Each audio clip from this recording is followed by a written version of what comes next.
Bienvenue à vous sur Ici Beyrouth, c'est une femme, une histoire. C'est une émission spéciale art et culture avec notre invitée de la semaine, Josiane Boulos, directrice du théâtre Mono.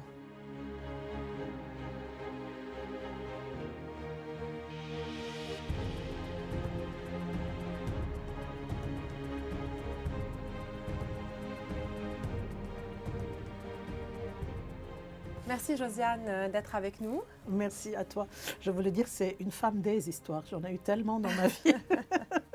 On va en parler là dans l'émission.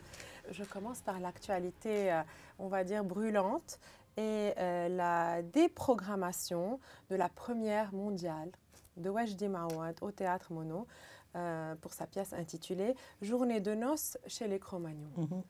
Vous pouvez un peu nous expliquer ce qui s'est passé? Je vais raconter l'histoire.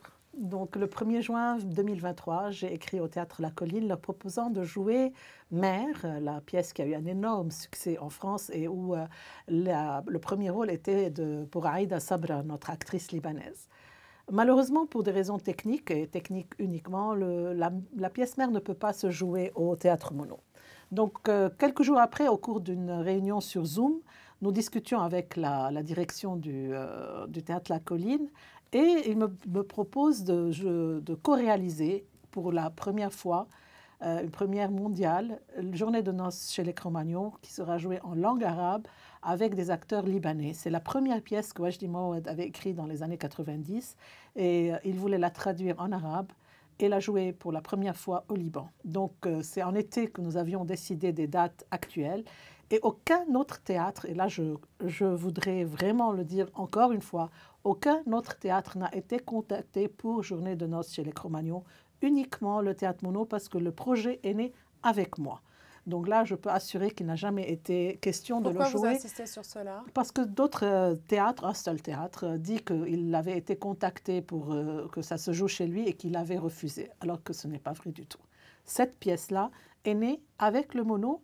D'ailleurs, les auditions s'étaient passées juste au début de la guerre de Gaza, le 8 octobre. Wajdi Mouawad était chez nous au Mono pendant une semaine, où il a fait un casting, il a choisi les acteurs et actrices qui étaient en mars au Théâtre La Colline à Paris pour répéter. Et puis il est venu au Liban, nous avons commencé à installer le décor, les répétitions devaient commencer jeudi. Mais malheureusement, jeudi c'était quelle date? Je ne sais plus, le 13, le 14, quelque chose comme ça, oui. Malheureusement, avec toute cette campagne de boycott qui ne m'aurait pas arrêté, effectivement. Une campagne de boycott, on peut boycotter, mais je sais qu'il y aura beaucoup de gens qui, d'ailleurs, ont vendu les billets comme des petits pains.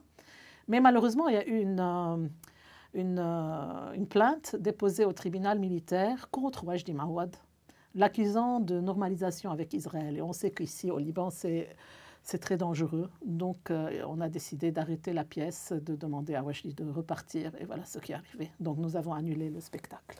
Vous me disiez hors antenne que vous aviez reçu des menaces. Absolument, oui. Absolument. Et on a des preuves, on a les menaces. Les numéros de téléphone des acteurs ont été demandés et qu'ils ont reçu des messages par des inconnus sur leur téléphone avec des textes qui ne sont pas menaçants, mais le sous-texte est menaçant. Et sur nos réseaux sociaux, dans les stories, nous avons reçu des vraies menaces et nous avons les preuves. Et elles sont là, quoi.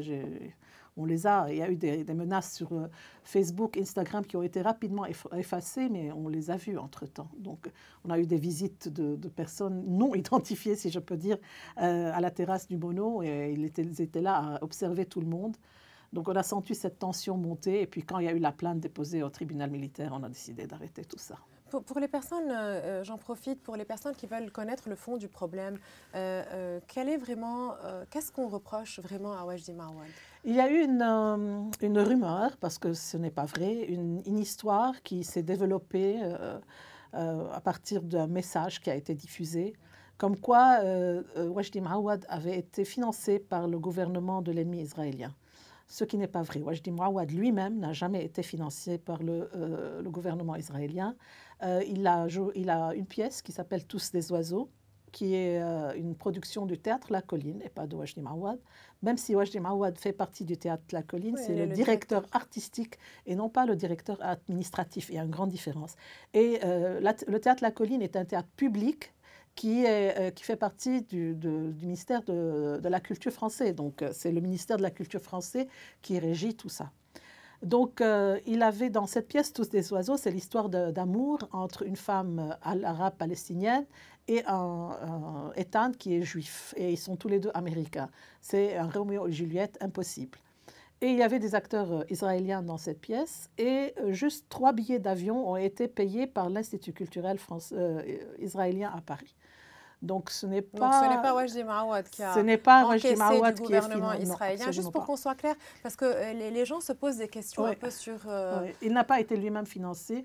Le théâtre de La Colline n'a jamais été financé par l'État israélien. C'est l'État français qui finance le théâtre de La Colline. Et puis on a même dit qu'il se peut que cette pièce qui vienne soit financée. Il est hors de question, enfin quand même, on ne va pas discuter le nationalisme de Josiane Boulos. Jamais je n'aurais accepté une pièce qui soit de près ou de loin ayant rapport avec l'ennemi israélien. Moi, je suis tout à fait contre la normalisation et on est tous... Enfin, Nous sommes en état de guerre, on est en d'ailleurs. état de guerre, on peut pas... Je ne suis pas idiote, quoi.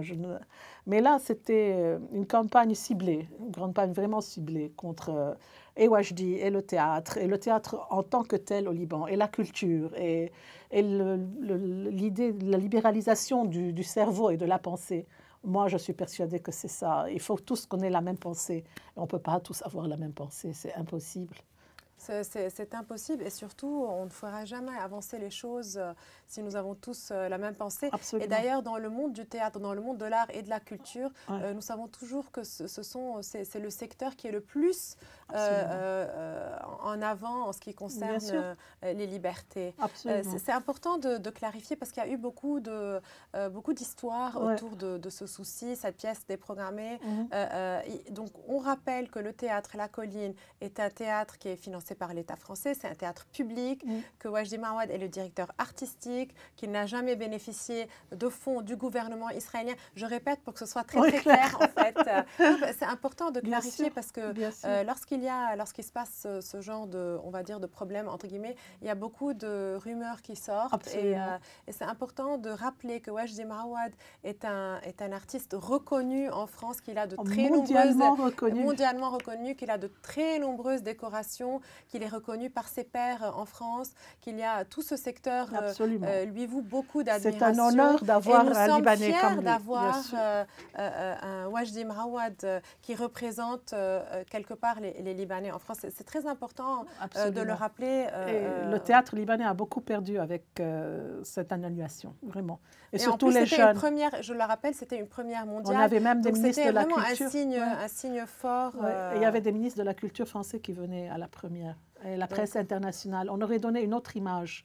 Mais il ne faut pas qu'on donne cette autre image. Il faut qu'on soit toujours l'image de la guerre et de la corruption. On ne peut pas donner une autre image de notre pays. Il ne faut pas, c'est interdit. Malheureusement. Pour parler de ce combat, Josiane, que vous menez d'ailleurs pour les libertés, vous êtes à la tête du Théâtre Monod depuis bientôt 2 ans. Oui, absolument. Depuis 2 ans, depuis le 19 avril. Depuis le 19 avril, donc depuis 2 ans déjà. Oui. Il y a beaucoup de changements qui ont eu lieu. Vous pouvez nous parler un peu de ce que vous avez fait, comment vous avez dépoussiéré, entre guillemets, ce théâtre? Je suis arrivée, déjà j'avais cette idée depuis très longtemps dans la tête, depuis que je suis, enfin pas très jeune, mais depuis quelques années déjà. Mon rêve était d'avoir mon propre théâtre. Bon.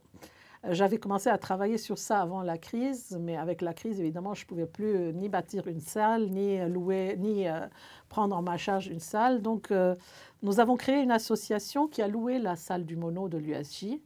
Et j'avais une vision très claire dans ma tête de comment j'allais diriger cette scène et comment j'allais faire du théâtre Monod un endroit mythique de nouveau de la scène libanaise. Parce que pour moi, ce n'est pas pour faire la concurrence aux autres, pas du tout. Ce n'était pas du tout et ce ne sera jamais le cas. Pour moi, c'est de pouvoir mettre le théâtre en avant parce que c'est ma véritable passion. Et j'avais une vision très claire et je savais que le théâtre ne pouvait que grandir si je diversifiais la programmation et que si le théâtre devenait aussi un théâtre producteur. Donc c'est là où nous avons gagné, c'est que nous avons produit énormément de spectacles avec des jeunes surtout, et j'ai ouvert la deuxième salle, la petite salle de l'Acte, et on la loue à très bon marché pour que les jeunes puissent avoir une scène où s'exprimer. Et là, elle est remplie jusqu'à la fin de l'année prochaine. Les deux salles, d'ailleurs, sont remplies. Donc, ce sont des étudiants en théâtre? Des étudiants, des jeunes diplômés, même des gens qui sont très connus, mais qui préfèrent jouer dans une petite salle que prendre le risque de jouer une autre salle. La petite salle fait 60. La grande salle fait 260. Donc, il est plus facile de remplir 60 que 260. Le risque est moindre. Le travail est le même. Parce que répéter et tout, c'est la même chose, mais le risque est moindre. Donc, et beaucoup de nos pièces jouées dans la petite salle ont eu énormément de succès. D'ailleurs, par exemple, il y a Lucien Bourgelli qui revient de ces quelques jours, avec sa pièce Habibat Albi Ente, qui avait joué, je crois, 1 mois et demi au Mono, puis elle s'est déplacée vers d'autres théâtres, et là, il revient parce que la pièce fonctionne, il n'y a pas de raison que ça s'arrête. D'ailleurs, notre problème au Liban, c'est que les pièces naissent et meurent à Beyrouth. Et ça, c'est une chose qui ne devrait plus arriver. Il faut que toutes les pièces, comme en Europe, il y a des pièces qui jouent 5 ans, 6 ans, 7 ans, 8 ans. Il faut qu'elles se déplacent dans toute la ville, et après la ville, aller dans les pays arabes, après les pays arabes, dans les pays francophones, où il y a énormément de Libanais. Il y a un problème de financement. Il y a un problème, pas seulement de financement, il y a un problème d'organisation surtout. C'est-à-dire qu'en Europe, par exemple, surtout à Paris, en France, il y a des métiers de diffuseurs. Donc, il y a des gens qui prennent des pièces et les diffusent en France, en Europe, partout. Ce métier n'existe pas à Paris, au Liban. Nous n'avons pas le métier d'agent, par exemple. Ce sont des métiers qui n'existent pas, des compagnies qui n'existent pas, et qui font que le théâtre n'arrive pas à sortir de Beyrouth. Et ça, malheureusement, moi, je ne peux pas tout faire. Mais ici, il y a des jeunes, des gens qui voudraient vraiment faire ça. Moi, je pense, par exemple, dans quelques mois, à faire des stages ou bien des workshops ou bien des masterclass avec des diffuseurs qui donneraient les bases de comment travailler une diffusion. Et en plus, ça crée de nouveaux métiers. Mais bien sûr, et ça crée de nouvelles opportunités pour les jeunes. Quand j'ai repris... le domaine du théâtre qui, on le sait tous, connaît la crise. Bien sûr. Et puis, une pièce de théâtre, je donne l'exemple de Arba ala Raymond, qui vient de se terminer avec 4 pièces de Raymond Jbara, avec un succès retentissant. J'avais 58 postes de travail. Donc, nous avons 58 personnes qui ont pu travailler pendant 2-3 mois dans leur métier, dans leur passion, qui ont tous été payés. Personne n'a travaillé gratuitement. Tout le monde a été payé. Et c'est le Mono qui a produit ce spectacle. Donc ça, c'est le but premier pour moi, c'est d'empêcher, si je veux dire, les jeunes de voyager, d'aller travailler ailleurs et de continuer à rester au Liban et de se battre pour notre culture. J'espère pouvoir continuer. Et donc, comment se passe depuis 2 ans? Il y a une programmation tous les soirs, mais aussi la journée, il y a des pièces qui sont programmées? Absolument. Comme nous avons la chance d'avoir 2 salles, nous les mettons en action. Et j'ai souvent 3 spectacles par jour. Donc, un à l'Acte, un le matin, un le soir.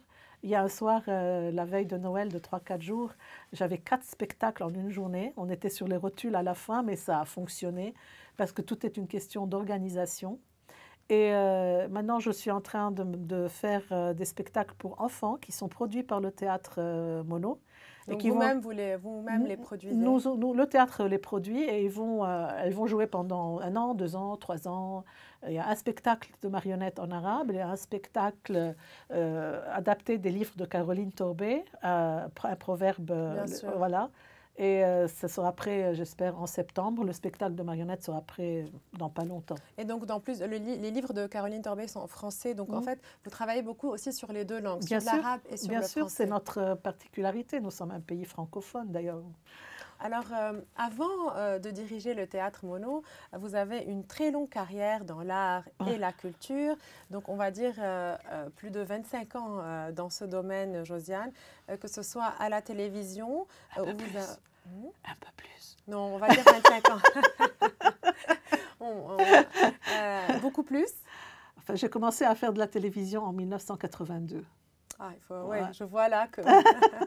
Oui. Alors, je dirais beaucoup plus. Voilà. J'ai voulu vous rajeunir. Oui, c'est gentil. Je n'ai pas honte de mon âge, je suis très fière de pouvoir être aussi active. On voit ça avec la programmation du théâtre qui n'arrête pas.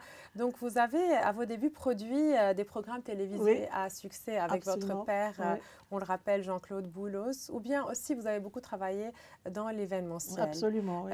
Où vous vous retrouvez le plus? Au théâtre. Absolument au théâtre. Et d'ailleurs, quand j'étais gamine, c'est ce que je faisais le plus. Puis la télé, pour moi, c'était aussi une forme de jeu, parce qu'on joue quand on est en face à une caméra. Et puis, quand j'étais dans l'événementiel, ma plus grande passion, c'était quand on produisait des spectacles. J'étais heureuse quand il y avait une scène, quand il y avait des acteurs, quand il y avait un texte.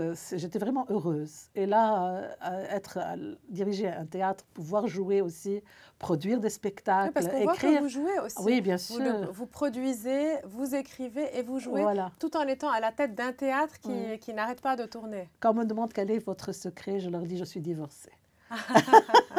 Ça, c'est un message pour toutes les femmes divorcées qui regardent. Vous pouvez être très active. Bien sûr, bien sûr. Donc, vous avez joué sur scène sous la houlette de Betty Tautel, Alain Plisson, Clément Vieux, Zalfa Chelhot, Lina Abiad. Samer Hanna derrière moi. Oui, c'est vrai. Oui, Bruno Jara. Je ne peux pas sortir toute la liste. Non, mais moi, je me rends compte combien...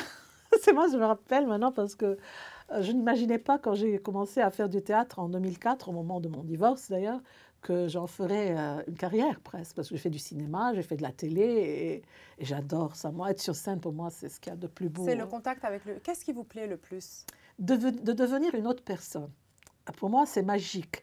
Et puis faire rire les gens, pour moi, c'est une bénédiction, parce qu'avec les temps qui courent, pouvoir faire oublier les problèmes aux gens pendant 1 heure et demie, pour moi, c'est vraiment une bénédiction. Parce que vous jouez beaucoup, ce sont des rôles comiques. Oui, la majorité sont des genres... J'aime beaucoup jouer la comédie. Et ce que j'aime beaucoup au théâtre, c'est ce déclic qui arrive au bout de la quatrième soirée, où je me rends compte soudain que je suis devenue le personnage. Ce n'est plus Josiane qui joue, c'est le personnage. Je disparais complètement derrière la personne et c'est elle, derrière le personnage, et c'est le personnage qui commence à bouger, c'est le personnage qui a des manières, des façons de parler, qui devient très différent, qui ne ressemble plus du tout à Josiane. Et ce déclic-là, je le sens physiquement sur scène parce que je me rends compte, tiens, je suis en train de faire un geste qui n'est pas du tout Josiane et ça, c'est un bonheur extraordinaire pour moi. Et tout au long de cette longue carrière, quel est le rôle qui vous a marqué le plus? Il y en a beaucoup, en fait. Il y a une pièce que j'ai écrite, on a joué juste avant le Covid, c'était Jamile. Je jouais le rôle d'une montagnarde avec mon foulard et j'avais pris l'accent du Kesselwen. Vous pouvez nous Je peux dire Habibti. C'était l'accent. Ah oui, j'ai pris des cours avec Joseph Assaf, qui est un acteur qui joue maintenant, d'ailleurs, qui a joué dans Picnic, qui joue maintenant au Mono, dans Picnic Artout et Tames. Et c'était génial, parce qu'au début, j'avais beaucoup de difficultés à le faire. Et puis, une fois qu'on est sur scène, et que ça, j'avais beaucoup aimé. J'avais beaucoup aimé jouer Gilberte, une vieille fille de tante d'Ashrafi, sur une pièce mise en scène par Lina Abiad, écrite par Alexandre Najar. Et puis, j'ai une tendresse particulière pour une pièce qu'on a jouée juste à la fin du Covid. Donc, ça n'a pas... On l'a jouée quand on était une personne oui, une personne non. Donc, les gens avaient peur de venir au théâtre. C'était Love Letters, où j'ai joué un personnage. La pièce commence, j'ai 8 ans, et je termine par ma mort à 60 ans. Enfin, la mort du personnage à 60 ans. C'était exceptionnel de pouvoir passer en 1 heure et demie de 8 ans à 60 ans. J'ai même sauté sur un lit. Lina Abiad me rappelle, elle me dit saute sur le lit. Je dis Lina, moi, je dis saute. Il a tenu le lit, il a tenu. Et tout a tenu et les gens étaient fascinés de me voir. C'était incroyable. Je pouvais sauter uniquement pendant la pièce. Il m'était impossible de sauter. Pendant les répétitions, c'était impossible. Ça arrivait, mais pendant la représentation, je sautais.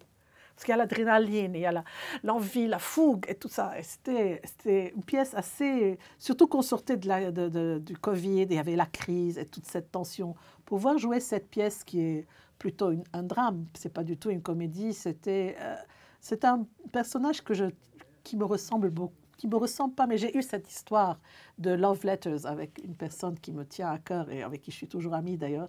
Et quand j'ai lu cette pièce, j'ai eu l'impression que c'était moi qui l'avais écrite. Donc, je l'ai joué avec énormément de passion. Donc, si la personne nous regarde... Elle va sûrement nous regarder. C'est un beau message. Je voulais vous poser une question. Que je vais lui envoyer le lien encore. Si tu m'entends. Voilà. J'avais une question par rapport à la façon dont vous jouez. Vous avez joué de très nombreux rôles comiques. Oui. Est-ce que lorsque vous êtes sur scène, vous improvisez un peu plus? Rarement. Rarement, parce que improviser demande une maîtrise exceptionnelle. Il m'arrive d'improviser, mais improviser, c'est aussi mettre son vis-à-vis en danger. Parce que si j'improvise trop, la personne qui joue en face de moi va se sentir déstabilisée parce que je sors du texte. Donc c'est un peu un manque de respect d'improviser. Mais il nous arrive des problèmes où on est obligé d'improviser parce que quelqu'un a oublié son texte ou il y a eu un problème, comme des coupures de courant par exemple et tout ça. Mais improviser juste pour improviser, non. Donc, ce sont des rôles que vous travaillez énormément. Bien sûr. Et vous riez beaucoup pendant les oh, c'est génial. Les répétitions, c'est ce qu'il y a de plus beau. Les coulisses d'un spectacle, c'est un autre spectacle. Et d'ailleurs, depuis que je fais du théâtre, j'ai plusieurs familles maintenant. Et les groupes sur WhatsApp des spectacles ne font qu'augmenter. Et on reste très amis parce que on se dévoile vraiment quand on est sur scène. On se met à nu, la fatigue, le stress. Les gens pensent que c'est très facile. C'est très difficile d'être un acteur. Il faut vraiment être très, très honnête avec soi-même pour pouvoir être sur scène. Et tous les acteurs se soutiennent. Et ça, c'est merveilleux. Donc, j'ai peut-être, moi, je ne sais pas maintenant, 20 familles. On est toujours en contact et Parce que ce sont des moments inoubliables que vous avez partagés finalement. J'aimerais comme ça évoquer votre autre casquette. Enfin, vous en avez plein, on va dire. Vous écrivez et vous avez édité votre premier recueil, Carton Rouge. Oui. Et puis aussi, vous avez tenu un blog. Oui. L'écriture, ça représente quoi pour vous? Une échappatoire, enfin, une échappatoire.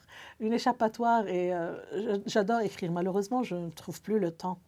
Et c'est ce qui me manque le plus. Je n'arrive plus à m'installer à écrire parce que j'ai trop de travail. Et quand j'ai le temps, je répète. Et quand je répète, je suis tout le temps en train de faire quelque chose. Donc, l'écriture me manque, alors que j'ai plusieurs idées de théâtre, de pièces de théâtre en tête, que j'ai très envie d'écrire. Je pense qu'en été, je vais prendre un mois et prendre le temps de m'installer et de réécrire parce qu'il faut que je le fasse. J'ai trop d'idées et je ne suis pas éternelle, donc il faut faire vite. On vous souhaite une très longue vie. Dans un volet un peu plus personnel, vous êtes la fille de Jean-Claude Boulos. Oui. Et votre père qui était vraiment une figure incontournable de la télévision. Combien ce père a eu un impact sur votre parcours? Énorme, parce que ce soit mon père ou ma mère, nous sommes nés tous les trois, mon frère Naji, ma sœur Myrna et moi-même, dans un environnement très culturel. Je n'oublierai jamais avant la guerre, parce que nous habitions Sodeko, les soirées que mes parents donnaient à la maison. Il n'y avait que des gens du théâtre, du cinéma, des journalistes, des auteurs, des poètes qui étaient là. Donc, nous, on était là à vouloir, on était tout petits. On voulait à tout prix voir qui venait. Et puis, j'ai grandi à la télévision. Je me rappelle des studios de Talet Khayat à l'époque, quand papa était directeur des programmes.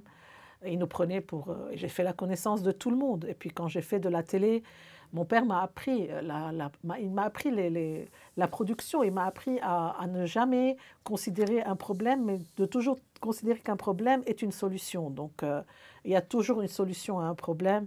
Il m'a appris à réfléchir avant d'agir et à garder mon sang-froid devant n'importe quelle situation. Et ça, c'est une leçon non seulement de travail, mais une leçon de vie. Donc, ça m'a beaucoup aidé à grandir, à maîtriser mes émotions, à maîtriser beaucoup de choses, ce qui, jusqu'à maintenant, m'aide énormément. Bien sûr, ça a été une leçon de vie. Absolument, absolument. Pour revenir au théâtre, et j'aimerais clôturer sur ça, Oui. Aujourd'hui, quel est le message, vous qui êtes à la tête d'un théâtre qui est tellement connu, reconnu, quel est le message aujourd'hui que vous aimeriez transmettre aux jeunes qui regardent, qui ne savent pas s'ils veulent faire du théâtre, on ne gagne pas assez au théâtre. Quel est le message aujourd'hui que Josiane Boulos, directrice du théâtre Mono, voudrait envoyer? Moi, je voudrais dire à tous les jeunes, suivez votre passion. Moi, depuis que je suis jeune, je suis ma passion. Et si on a une passion, quand on a un rêve, il faut le rêver tout le temps.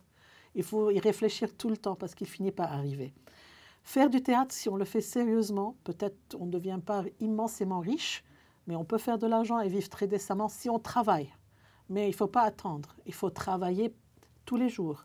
C'est un métier, ce n'est pas un jeu. C'est vrai qu'on joue sur scène, mais c'est faire du théâtre, que ce soit en tant qu'acteur, producteur, metteur en scène, ou bien régie lumière, régie son, scénographe, habilleuse, maquilleuse. Il y a énormément de métiers dans le théâtre. C'est vraiment un sacerdoce, il faut vraiment travailler beaucoup. Mais si on travaille, on arrive. Dans n'importe quel métier, si on travaille, même au Liban, il faut savoir faire des choix. Il faut savoir faire des choix. Malheureusement, ici, par exemple, à la télé, au cinéma, il ne faut pas travailler beaucoup les vrais acteurs, les gens qui ont vraiment étudié le métier. Mais il faut continuer à se battre et faire du théâtre, écrire, apprendre, faire des stages, jouer même des petits rôles, continuer à être présent, être très actif sur les réseaux sociaux, se faire connaître, répéter, jouer, s'amuser, et prendre sa passion et en faire sa vie. Très beau message de fin, prendre sa passion et en faire sa vie. Je crois que c'est un des plus beaux messages que j'ai entendus dans cette émission. Josiane, merci d'avoir été avec nous. Avec grand plaisir. Et à très bientôt, j'espère. Et on espère que l'incident, enfin c'est beaucoup plus qu'un incident, ce qui s'est passé avec Wejdi ne soit pas une première et que nous puissions dépasser tout ça et comprendre que l'art, la culture, sans art, sans culture, il n'y a pas de nation. C'est très important de le comprendre. Et on espère toujours, au fond de nous-mêmes, que cette pièce sera jouée un jour au Liban. On se croise les doigts. Et au Théâtre Monod. Donc merci beaucoup. Merci à toi. Merci d'avoir été avec nous. C'était Josiane Boulos, directrice du Théâtre Monod. C'était notre invitée de la semaine dans Une femme, une histoire. Je vous invite à nous suivre sur notre site web et nos réseaux sociaux. À la semaine prochaine.